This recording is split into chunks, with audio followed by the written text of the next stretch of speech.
sentar, forçando. Mas vamos nos organizando, né? Não é sempre que teve luz, então vamos que vamos. Irmãos, hoje a gente vai tratar de um assunto, talvez hoje mais do que nunca fosse necessário ali, porque é muito versículo, né? Mas sobretudo para nos armar. Nós estamos numa situação em que o foco vai ficar prejudicado. Não só o foco na situação, como o foco está do barulho. Porque quando acontece uma tragédia como a gente viveu, os irmãos aqui passaram por uma tragédia, né, irmão? Outro dia a gente estava conversando, né, contando da situação lá em Petrópolis. E naquele momento era uma coisa tão distante. E de repente, depois de ter ouvido tudo que vocês falaram, a gente viu isso acontecer na nossa vizinhança. Então, quando a gente está lidando com os problemas longe da gente, às vezes fica fácil explicar. Como, por exemplo, uma pessoa que está com saúde, que está com a casa boa, em ordem, né? Falar do amor de Deus, falar de gratidão é muito mais fácil do que uma pessoa, de repente, que acabou de perder um ente querido, né? A pessoa que perde um ente querido, que perde a casa, é natural que ela tende a se questionar. Porque a gente não pode deixar que isso venha trazer amargura para o coração e nem confusão na nossa alma, amém? Então hoje a palavra é muito no sentido de que a gente se arme para entender como são as coisas, para entender por que acontece uma coisa como acontecia de fora, e para a gente entender exatamente qual que é o papel de Deus, qual que é o papel do homem e qual que é o papel do diabo nessa trama toda. Para a gente saber apontar exatamente para quem é o culpado e recorrer para quem realmente pode curar, abençoar e nos salvar, amém? Então nós vamos começar agora com Salmo 145, 9. Salmo, aí eu peço para o irmão Jonas ajudar aí, se alguém tiver sem a Bíblia, vai distribuindo. Salmo 145, 9.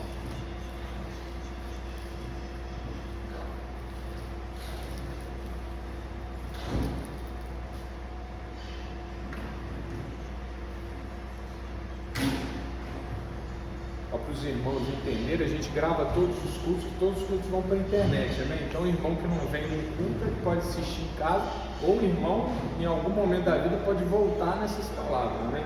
Se o vídeo não ficar muito bom aqui, depois eu gravo em casa a palavra de novo e coloco lá, tá bom?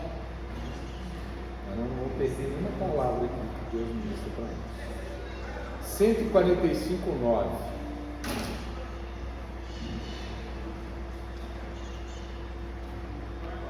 145, 9.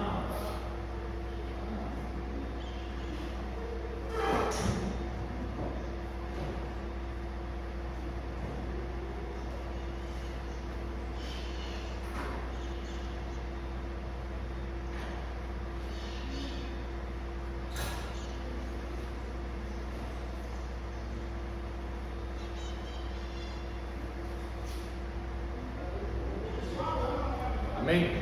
Irmãos, antes da gente ler,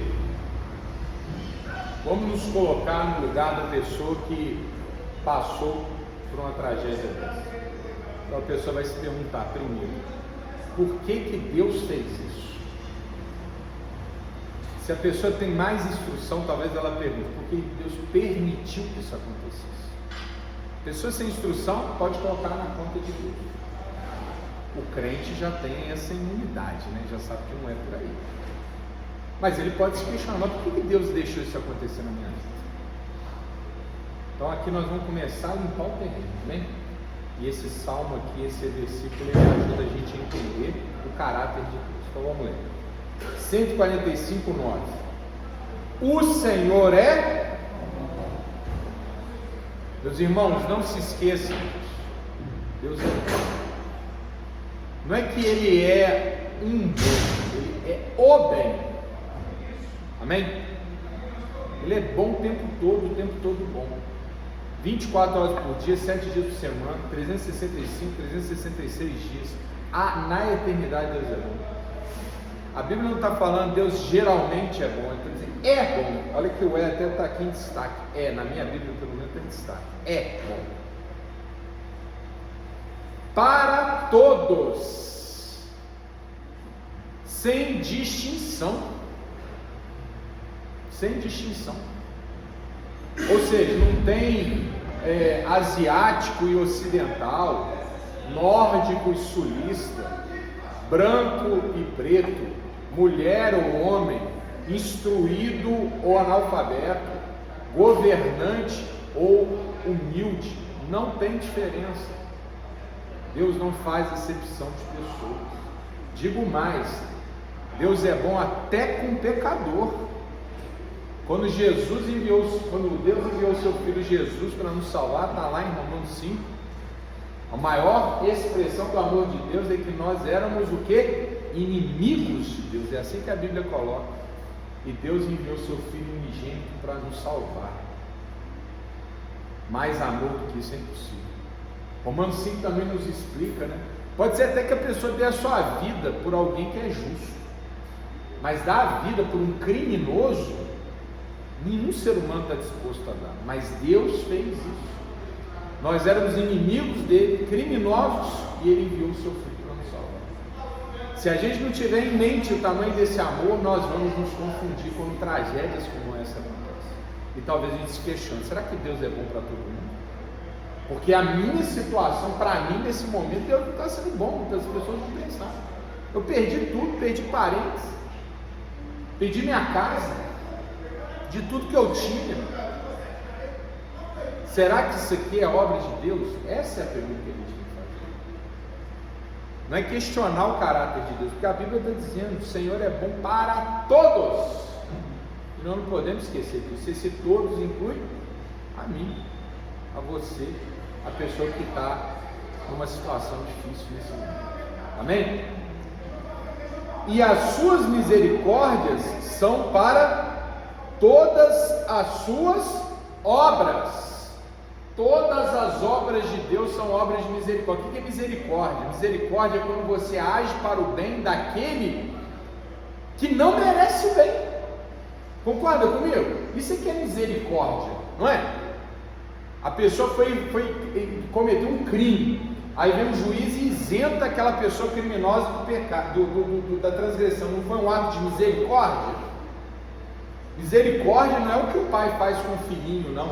Aquilo é amor, aquilo é ser pai, aquilo é ser mãe, né? Tratar bem, cuidar, amparar. Isso não é misericórdia. Misericórdia é quando alguém que não merece recebe o bem, quando o condenado é perdoado. Não é isso? E olha o que a palavra está dizendo aqui, ó. E as suas misericórdias são sobre todas as suas obras. Ou seja, qualquer obra que Deus realiza é para nos salvar, é para nos tirar do mal, é para nos arrancar de alguma coisa ruim. Amém? Portanto, nós não vamos ver Deus nos barrancos caindo, nós vamos ver Deus naquelas almas que foram lá de madrugada para salvar. Aqueles lá são os anjos enviados por Deus. Amém? Não é o barranco, Deus não está no barranco despencando. Deus está naquela família que saiu de casa instantes antes da casa cair. A misericórdia de Deus é a marca de Deus. Amém? Meus irmãos, essa palavra é muito importante. Como eu disse antes, é fácil falar do amor de Deus quando está todo mundo em condições normais de temperatura e pressão. É quando acontecem coisas como essa que a gente tem que voltar aos princípios. Quero ficar só aqui não. Vamos agora para Tiago, capítulo 1, verso 16. Você está no Antigo Testamento, agora você vai lá para o Novo. Tiago, está lá na frente, bem pertinho do final da Bíblia. Passou os Evangelhos, Atos, cartas de Paulo, aí a gente chega nas cartas chamadas universais, e a primeira dela é de Tiago.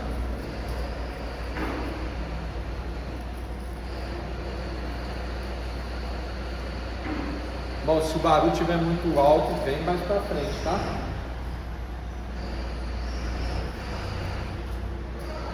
Vou me esforçar para falar mais alto, mas talvez não seja assim.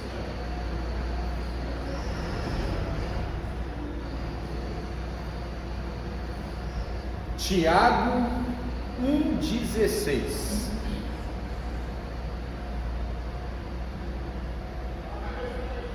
Obrigado, irmão João. Água para mim. Tiago 1,16. Não pensou, está sem microfone, está esgoelando. Obrigado. Obrigado. O senhor quer uma Bíblia? Quer acompanhar aqui comigo? 1,16. Tiago 1,16. Estamos juntos?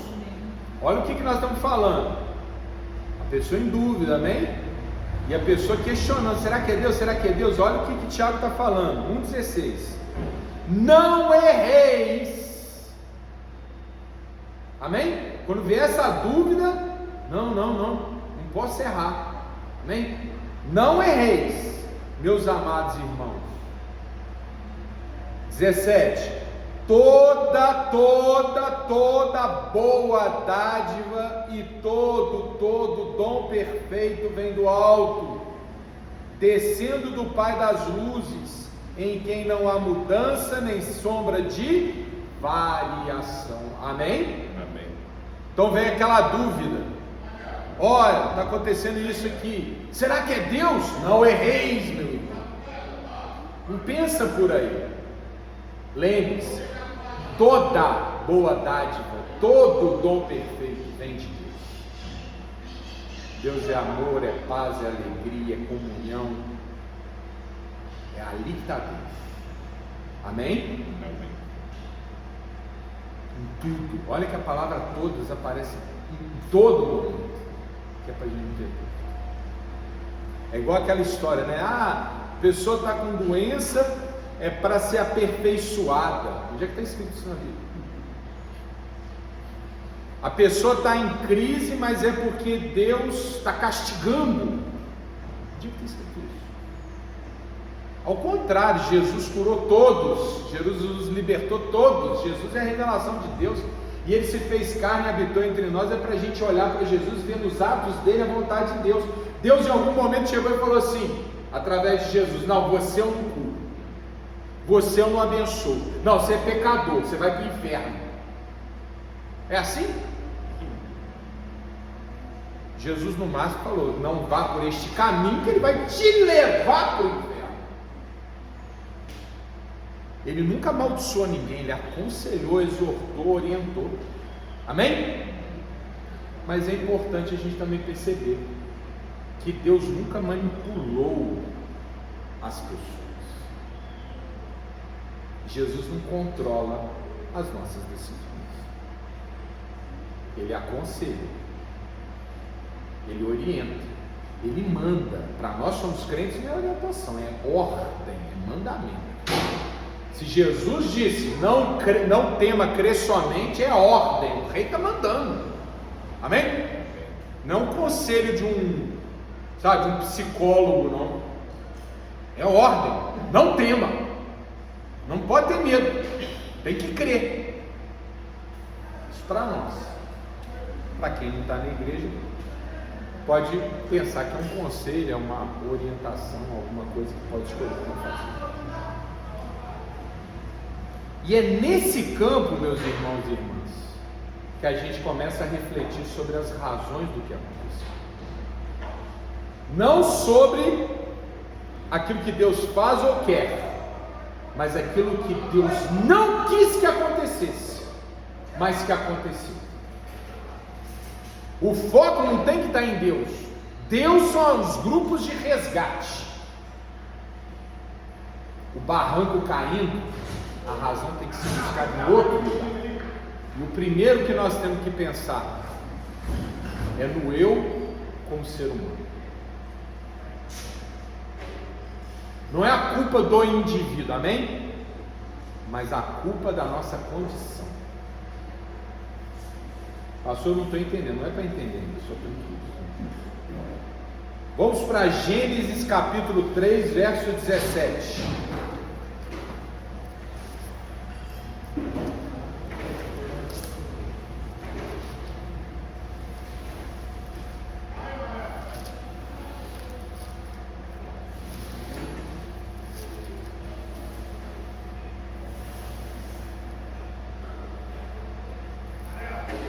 Podia trazer os versículos anteriores, mas eu acho que vai ficar chato para quem vem na sexta-feira e está nos nossos cursos de terça-feira.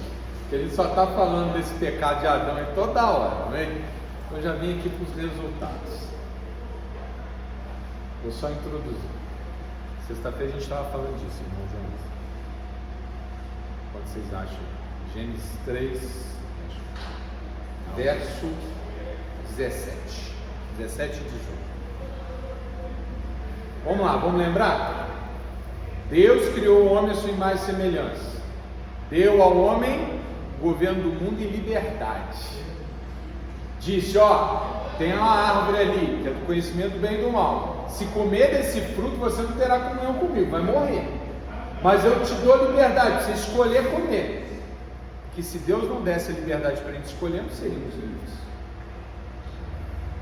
E aí Adão e Eva vão lá e são ardilosamente, enredados pela serpente, que é o diabo, comem. E aí os seus olhos se abrem para o mal, eles percebem que estão nus, se escondem, começam a brigar, discutir, jogar culpa, e aí Deus vem e decreta. Olha esse versículo aqui. Olha o que Deus diz. Só lembrando, se comer desse fruto, certamente morrerá. Amém? Era para o ser humano comer do fruto e desaparecer. Aí vem o 17. Gênesis 3, 17. E a Adão disse: porquanto deste ouvido à voz da tua mulher e comeste da árvore de que te ordenei, dizendo, não comerás dela, olha só, maldita é a terra por causa de ti. Entenderam? Começa aqui o entendimento do barro. A enchente, o descontrole da natureza. A maldição, meu irmão, estava sob vamos colocar a palavra certa para não confundir. A pena estava sob o transgressor. Mas Deus, na sua infinita bondade, desviou a pena e acertou a terra. Porque era para o homem desaparecer. Mas Deus proveu um sacrifício. Vestiu eles com peles. Mas todo o ato do ser humano, como é livre, tem o quê? Resultado. Deus está falando, você abriu uma porta que não devia ter aberto. A gente tende a pensar o seguinte: Deus expulsou Adão do paraíso. Não! Adão abriu a porta, a maçaneta com a mão dele e saiu. Deus não expulsou ninguém, não. Deus falou, fica aí direitinho que eu te dou tudo. Só não vai embora, só não come daquele fruto. Vamos parar com esse coitadismo, às vezes, coitadinho. Não, nós somos culpados pela nossa história. Volto a dizer, não como indivíduos, mas como espécie. Amém? E senão a gente só fica naquela dualidade, Deus e o diabo, Deus e o diabo, Deus. E onde é que eu fico nessa história? Qual é a minha responsabilidade nisso? O diabo manipulou Adão? Sim, mas quem fez? Adão, e portanto quem é o culpado? É o que se deixou manipular. E Adão imediatamente fala assim: a culpa é da mulher que tu me deste, jogou a culpa em Deus. É como o nécio que fica lá fora, Deus está trazendo essa tragédia para a nossa cidade, está castigando o nosso povo. Se vocês não ouviram, vão ouvir. Está castigando o Juiz de Fora. Aí vão falar, por quê? Porque votaram no PT. Votaram no PT, deu nisso. Nunca teve tragédia em Juiz de Fora. Deus está castigando, mandando a sua ira. Daqui a pouco nós vamos falar o que é a ira de Deus. Não. Não é por aí, Deus não está castigando, não. Maldita é a terra por causa de ti. Porque Deus chegou e botou a terra bonitinha e deu para o homem. Falou, toma, cuida, lavra a terra, cuida dos animais, e faz tudo direitinho. E o que o homem fez? Trouxe o pecado. Desmatou, erodiu, não é? Superabitou, debochou da natureza, jogou dióxidos, monóxidos, não sei o que mais na atmosfera. Culpado somos nós no pecado, nós como espécie, amém? Estou falando para a igreja e para o indivíduo. Maldito é a terra por causa de ti, não é por causa de mim, Deus falando. Quem mandou você trazer isso, sabe? O pecado público. Vocês sabem, eu não vou trazer, senão vai ficar muito longo. Mas no dia da redenção final, na revelação dos filhos de Deus, leão vai se deitar com o cordeiro. A criança vai brincar na boca do tigre. E não vai acontecer mal nenhum, sabe por quê? Porque não era esse plano, irmãos, era. Você sabe que os seres humanos nem comiam carne nessa época, sabe disso? Vão comer carne lá depois de morrer. É para a natureza viver em comunhão, em harmonia. Deus é amor, Deus é harmonia, Deus é tudo de, sabe? Ele cria as engrenagens certinhas, ele é perfeito, irmão, ele não cria imperfeição. A imperfeição não vem de Deus, vem da ausência de Deus. Então o pecado, ele não apenas, olha só meus irmãos, que aqui é teologia profunda, hein? O pecado, ele não só afetou o coração do ser humano, ele afetou toda a criação sob a responsabilidade do ser humano. Entenderam o que eu estou falando? Que tem linhagens, irmão João, que fala, linhagens teológicas, que diz assim: o pecado não afetou o mundo era para ser o que é. Ele afetou o coração da criação e o homem passou a fazer coisas más. É quando diferencia o mal moral do mal ontológico, do mal da realidade. Não. Deus é bom, 100% bom, e a sua obra, acabamos de ler, sua obra é perfeita. Mas o ser humano falou assim: ô mal, vem cá, vem para o meu mundo aqui, mundo que Deus me deu para controlar. Maldita é a terra por causa de ti. Amém? Está claro ou não? Eu estou aqui falando que é por causa da irmã Helenice? Não, não é indivíduo, espécie. Amém? Somos nós seres humanos. Aí nós vamos ouvir muito essa palavra, Jaqueline, ira de Deus. Né? Você escutou? A ira de Deus. Vamos entender o que é a ira de Deus? Aí, o irmão está lá no fronte de batalha, né, irmão? Ali é tudo mais aguçado. Romanos capítulo. Não botei no meu esboço, não, mas vou achar aqui. Romanos capítulo 3. Aliás, Romanos capítulo 1. Romanos 1.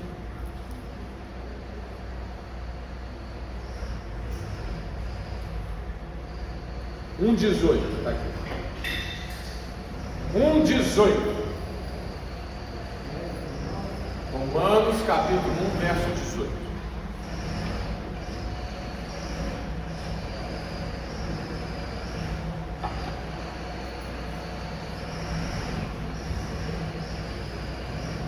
Vamos ler direto do 18 ao 26, amém? Depois eu volto. Estão comigo? Peraí, vamos esperar o irmão. Romanos capítulo 1, verso 18. Romanos, olha lá, Mateus, Marcos, Lucas, João, Atos, Romanos.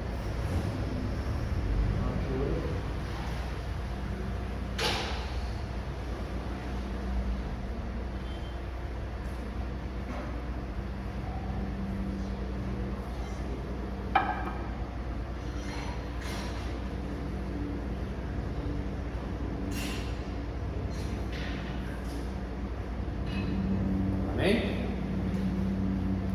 1,18. Porque do céu se manifesta a ira de Deus. Entendeu que nós vamos falar da ira, né? Do céu se manifesta a ira de Deus sobre toda a impiedade e injustiça dos homens que detêm a vontade e injustiça. Porquanto o que de Deus se pode conhecer, nele se manifesta, porque Deus lhe manifestou. Porque as suas coisas invisíveis, desde a criação do mundo, tanto o seu eterno poder como a sua divindade, se entendem e claramente se veem pelas coisas que estão criadas, para que eles fiquem inexcusáveis e desculpáveis. Porquanto, tendo conhecido a Deus, não o glorificaram como Deus, nem lhe renderam graças, antes em seus discursos se desvaneceram, e o seu coração insensato se obscureceu. Dizendo-se sábios, tornaram-se loucos, e mudaram a glória de Deus incorruptível em semelhança da imagem do homem corruptível, e de aves, e de quadrúpedes, e de répteis. Pelo que também Deus, atenção igreja, os entregou às concupiscências de seus corações, a imundícia, para desonrarem seus corpos entre si. Pois mudaram a vontade de Deus em mentira, e honraram e serviram mais a criatura do que ao Criador, que é bendito eternamente. Amém. Pelo que Deus os abandonou às paixões infames, porque até as suas mulheres mudaram o uso natural, no contrário à natureza, e continuam. Vamos até aqui. Amém? Amém. O que essa passagem nos ensina? O que é a ira de Deus? Ponto de interrogação. Resposta: a ira de Deus consiste em entregar o ser humano a Ele mesmo. Isso é a ira de Deus. Vocês entenderam ou não? Vamos voltar às palavras-chave aqui, ó. Explicar no geral aqui, porque a palavra é longa, senão a gente vai perder muito tempo. Nada, não é perder, nós vamos demorar muito tempo. Mas vamos lá. O que Paulo está explicando aqui é o seguinte: Deus se manifestou. Manifestou sua bondade, seu amor, sua justiça. Não há quem possa dizer eu não vi Deus. É só olhar a beleza do universo, você vai ver Deus.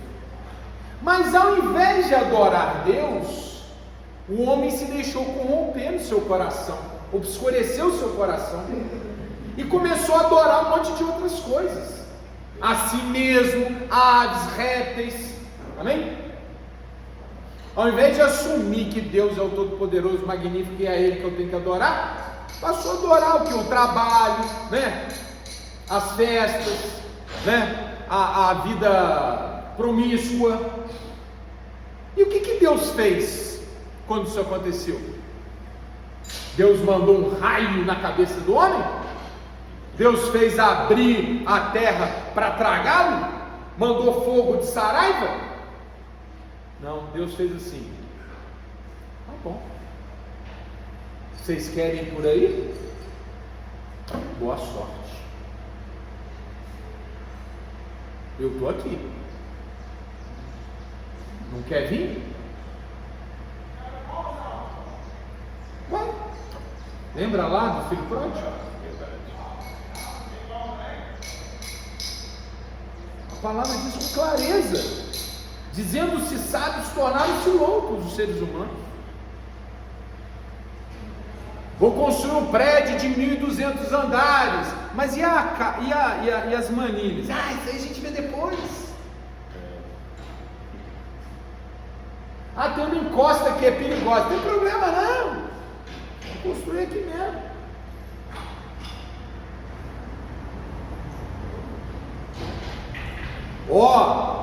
Olha o efeito estufa, hein? Vamos parar de depredar a natureza. Se eu usar ou não usar aqui o meu carro não vai fazer diferença nenhuma, porque eu sou só um. Não é? Dizendo-se sábios, tornaram-se loucos. O que Deus fez? Os entregou. Tá bom. O verme então a sua vida. Tá lá, ó. Tá lá, ó. Deus, versículo 24, ó. Pelo que também Deus os entregou às concupiscências de seus corações. Isso é a ira de Deus. É deixar a gente fazer o que a gente quer. Quem entender a ira de Deus é uma mãe que chega para o filho e fala: faz tudo o que você quiser. Pode comer doce à vontade, pode ficar brincando perto da piscina, pode correr no meio da rua. Essa é a ira de Deus. Só que Deus não está lidando, não é um pai que está lidando com a criança de 2, 3, 4, 5, 6 anos. Deus é um ser magnífico que nos deu uma capacidade de inteligência absurda, nos fez homens e mulheres maduros, conscientes, mas se a gente quiser, ao invés de ser sábio, nos tornar loucos, o que ele pode fazer? É a mesma coisa de um pai de 80 anos ficar cuidando de um filho de 50. Tem como? Tem uma hora que o pai tem que largar a mão e falar: vai lá, filho, então tenta a sorte. Amém, irmãos? A ira de Deus não é o barrão do caminho. A ira de Deus é que Deus deixou a gente fazer o que a gente quer. Agora a minha pergunta é: o que Deus podia fazer diferente disso? Nos tornar robôs? Nos destruir? Hein? Deus podia colocar na cabeça de todo mundo assim, pum, já todo um robôzinho. Devo ir para a direita, devo ir para a esquerda, devo avançar, devo retroceder, não posso depredar a natureza. É isso que a gente quer? Não. A gente quer liberdade. Pois é. Liberdade traz responsabilidade. Não estou falando para indivíduos, estou falando para a nossa espécie. Amém? Agora vamos a Romanos capítulo 8, verso 18. Estamos em Romanos, mesmo livro. Avança 8 capítulos. 8, 18.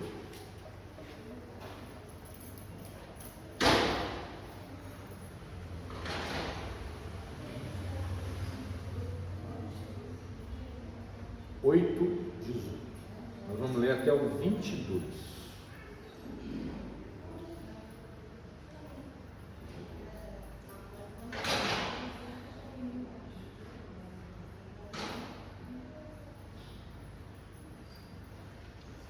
Amém? A nossa versão, eu vou ler aqui, já que a gente está assim, coisa, eu vou ler. Não vai ter. Eu vou ler 2 versões, se eu tiver. Se não tiver, não tem jeito. Vamos lá, vamos ler nessa versão, vocês vão confiar em mim que eu vou explicar um negócio aqui, que outra versão da Bíblia fica mais clara. Amém? Vamos comigo, em nome de Jesus. Vamos lá? 8:18. Porque para mim, tenho por certo que as aflições deste tempo presente não são para comparar com a glória que em nós há de ser revelada. Porque a ardente expectação da criatura espera a manifestação dos filhos de Deus. Amada igreja, olha para mim. Criatura aqui é natureza, tá bom? Pode trocar criatura por natureza. Você vai entender direitinho. Vou ler de novo com a palavra natureza. Se você pegar a versão NVI, nova versão internacional, vai estar natureza aqui, tá? Vai ficar claro. É a mesma coisa, amém? Não estou aqui adulterando a palavra, amém? Só para você entender. A mesma palavra, às vezes a mesma coisa, ela tem palavras diferentes para definir, né? Por exemplo, a Aline é minha irmã, é minha semelhante, não é isso? É minha amiga, é a Aline. Eu posso usar palavras diferentes. Criatura, nós vamos mudar para a natureza, vamos reler então. 19. Porque a ardente expectação da natureza espera a manifestação dos filhos de Deus. Continua. Porque a natureza, que é criação, né? Vamos trocar para a natureza. Ficou sujeita à vaidade. porque a natureza ficou sujeita à vaidade. Continua. Não por sua vontade, mas por causa do que a sujeitou, na esperança de que também a mesma natureza será libertada da servidão da corrupção para a liberdade da glória dos filhos de Deus. Porque sabemos que toda a natureza geme e está juntamente com dores de parto até agora. E não só ela, mas nós mesmos que temos as primícias do Espírito. Acaba aqui. Amém, meus irmãos? Eu adulterei a palavra agora, trocando criação por natureza? Não, é só para a gente entender, amém? Pode pegar na NVI e vai estar lá, natureza. O que essa palavra está dizendo?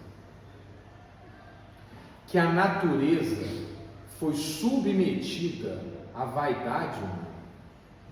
E ela geme, ela sente dores, e ela tem uma expectativa enorme para que o jugo do pecado acabe. Por isso ela aguarda a revelação dos filhos de Deus, ou seja, a vinda de Cristo e o fim dessa era, porque ela não aguenta mais. Amém, meus irmãos? Amém. Está claro isso aqui? Verdade. O texto está dizendo para nós assim, que nós crentes, a gente está passando por lutas e tal, a gente está na expectativa de que Deus se revele logo e acabe com a maldade do mundo. Paulo está falando desse jeito. Mas não é só a gente que está com essa, sabe, com essa ansiedade. A natureza também está ansiando, porque a natureza ela não queria ter sido submetida ao que ela foi submetida. Ela não queria estar sendo depredada como ela está sendo depredada. E olha a palavra que ele usa, vaidade. Irmão, para pensar, Deus deu para nós tudo o que nós precisamos. Tudo. Por que nós estamos destruindo a obra de Deus? Vaidade, interesse econômico, lucro, luxúria. É ou não é? Avareza, vaidade, vaidade, vaidade. O grande pecado do ser humano, quando ele se sente o centro do mundo. Vaidade. Vaidade é a irmã siamesa do egoísmo. Meu irmão, a natureza geme por causa da ação humana na natureza. E aí, desculpa, pode ser que alguém que tem uma tendência política de não é bem assim e tal, desculpa, amém? Todo respeito. Mas é só você olhar o mapa de Juiz de Fora de cima, você vai ver.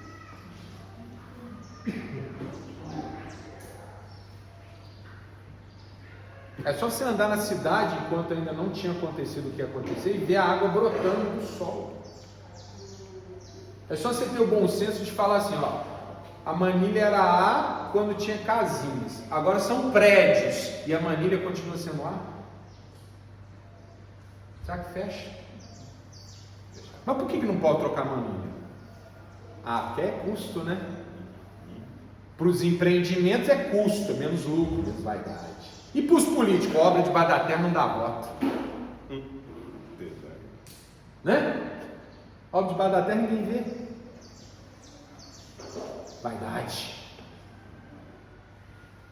Então, irmãos, a culpa pode ser de qualquer uma, né? De Deus.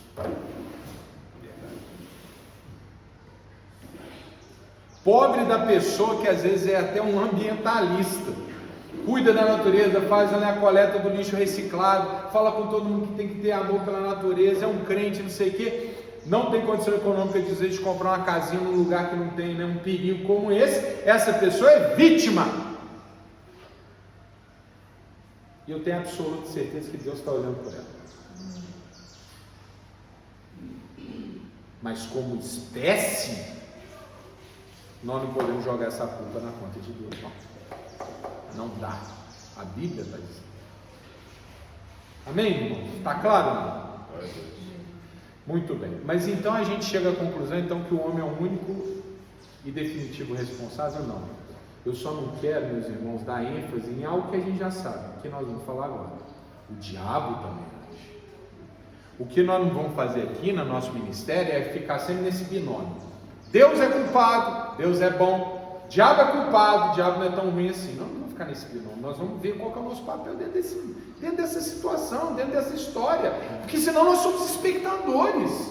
Então não precisa de igreja, meu irmão. A igreja está para nos preparar para nós sermos diferentes, para nós sermos o que? Milícia de Deus, contra as potestades do inferno, para a gente ser ativo nesse mundo, para a luz de Deus resplandecer nessa terra. Por isso que Ele está colocando a gente na candeia lá no alto. Por isso que a irmã, por exemplo, se prontificou no momento lá de dizer: ó, se precisar de algum voluntário, pode dar meu nome. Ou que os irmãos, que a irmã ali mandou agora, vamos fazer aqui um pix para a gente comprar aí coisa para as pessoas que estão precisando. Ou o irmão Jonas estava lá também ajudando os vizinhos, também. Cada um aqui eu sei que fez alguma coisa. No mínimo orou. E quando começou aquela chuva, não começamos a orar. Está lá no grupo do WhatsApp, você pode até olhar a hora. Gente, vamos orar, porque o negócio está ficando feio. Antes de ter notícias. Meus irmãos,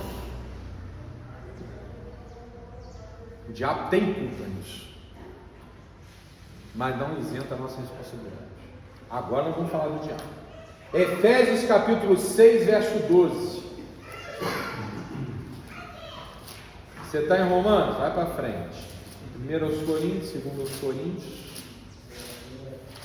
Gálatas, Efésios. Nós estamos terminando, irmão. Capítulo 6, verso 12.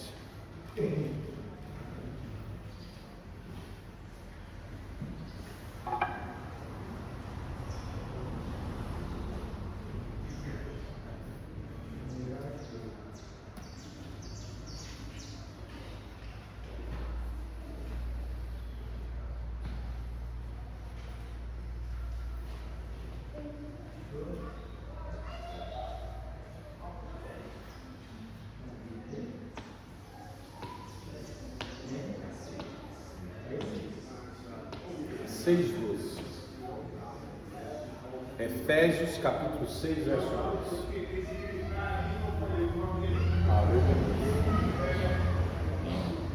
Vamos comprar aquelas pilhas, tá? Essa de carregar não deu. 6, 12, amém? Vamos lá? Leia comigo.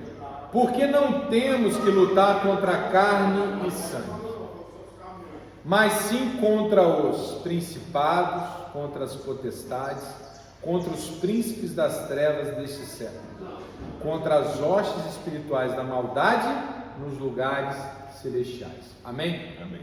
Então vamos lá. Conclusão do culto até aqui. O ser humano é responsável por essa degradação que leva a tragédias. Então o irmão pode concluir. Então vamos matar a humanidade para salvar a natureza, né? Uma conclusão. Vamos apontar o dedo para todos que são responsáveis: prefeito, governador, donos dos empreendimentos, capitalistas, sindicatos. É isso que nós vamos fazer? Seres humanos, meus irmãos, erram quando se deixam manipular pelo diabo. É aqui que está a essência do problema. Então nós não temos que lutar contra as empresas, contra os capitalistas, contra os governos. Não! Isso é inútil, irmão. Por quê? Porque você vai derrubar um, vai vir outro no lugar. A nossa luta é contra as potestades do mal, porque elas é que em última instância estão por trás. E talvez para alguns irmãos essa passagem aqui ela seja um pouco complicada de entender. O que são esses nomes? Potestades, principados, vamos entender isso também. Aqui Paulo está falando sobre a hierarquia do poder do maligno. Lembra que Jesus expulsava demônios no plural, mas Jesus teve uma luta com o diabo no singular? Tem uma hierarquia ali dentro. E esse verso nos apresenta isso, para nós entendermos. Na cabeça está o diabo, o príncipe dessa era, está lá, príncipe das trevas, amém? Ele é o cabeça, príncipe das trevas. Por que é príncipe? Por quê? Porque ele governava o mundo até Jesus vir, tá? Mas não vou discutir isso agora não vou trazer isso agora não, mesmo porque sexta-feira que vem nós vamos falar disso, no nosso culto sobre Jesus rei, amém? Mas o diabo foi rei do mundo, não é mais, mas foi. Então, príncipe das trevas, está no alto, e abaixo dele, os principados. O que são os principados? É o núcleo de decisão demoníaca, amém? É o plano do diabo. Esses são os principados. Veja, príncipe, principado, amém? A área de controle. E aí vem as potestades. O que são as potestades? São os executores do plano do diabo. Estão entendendo o que eu estou falando? Você não entende isso aqui de cara, por quê? Porque você tem que entender da hierarquia romana da época. Aí você vai entender o que Paulo está falando aqui. É como se ele falasse assim: teu prefeito, governador e presidente. Ah, entendi. Amém? Não é isso exatamente, só para ilustrar. É como se você olhar no exército: teu general, teu capitão, tem a tropa. Amém? Entenderam? Então quem está falando aqui é que existe uma organização do mal que não se visualiza com os olhos carnais, mas é essa organização do mal que nós temos que atacar.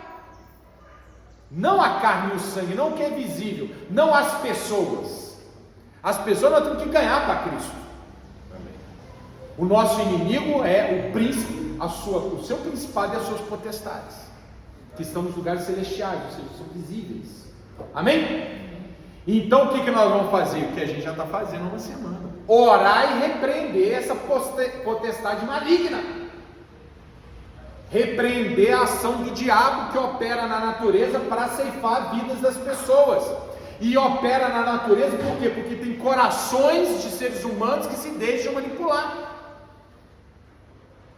Então nós vamos orar para repreender esse demônio que está agindo no bairro A, o demônio está agindo no bairro B, o demônio está agindo no bairro C, e acima de tudo, repreender o chefe deles, que é Satanás. Amém, meus irmãos? Amém. E pedir misericórdia para o coração que se deixou manipular. Imagina que no meio da tragédia tem gente entrando na casa dos outros para roubar os seus bens. Verdade. Tem gente aí botando pix da própria conta para falar que é para ajudar as pessoas. Tem gente que está pegando, mas só os ricos esperam. Não, tem gente também aí de bairro que está pegando um monte de quentinho, estocando dentro de casa, deixando apodrecer, azedar, porque não tem nem como comer tudo. Meu irmão, o problema não é o empresário só, não é o presidente só, não é o prefeito só, é a humanidade dominada pelo pecado, que se deixa manipular pelo diabo. Então nós temos que repreender esse diabo para sair da vida das pessoas e recuperar esses corações. Porque a nossa luta não é contra carne nem sangue, é contra o mal. Desculpa o culto longo, irmãos, mas é necessário, não é?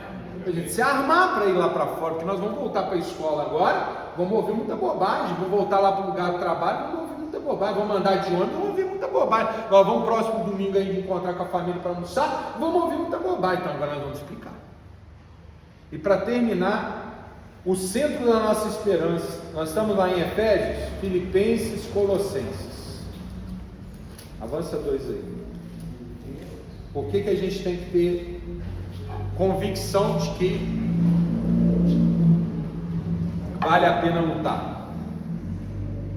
E a gente encerra.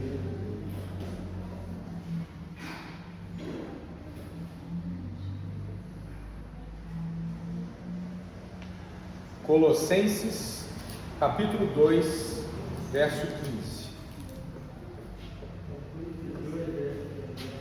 Colossenses, você está em Efésios, avança um pouquinho em Colossenses. Colossenses capítulo 2, verso 15.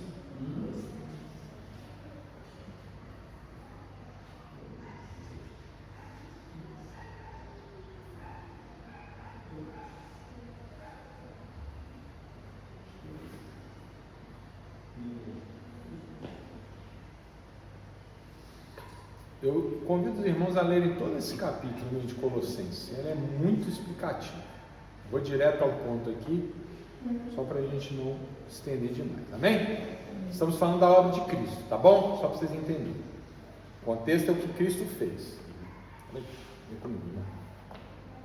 E despojando os principados e potestades, os expôs publicamente e deles triunfou em si mesmo. Irmãos, o que está dizendo aqui? Venham no culto de sexta-feira que vem, que nós vamos falar profundamente sobre esse aspecto aqui, certo? O diabo era o governo, Jesus veio, tirou o governo de Satanás, tem o reino de Deus. É isso que nós vamos falar na sexta-feira que vem. Aqui só um resumo. Quando Jesus pagou o preço do pecado, o que ele fez? Despojou a potestade. Ele tirou a autoridade do diabo. Amém? E demonstrou, o triunfo era um ato dos romanos, de quando eles venciam a guerra, eles faziam um desfile militar. E triunfou sobre eles, expondo publicamente que o diabo está derrotado. Isso aconteceu na cruz. Olha só, meus irmãos, triunfou em si mesmo, ou seja, ele se deu e venceu.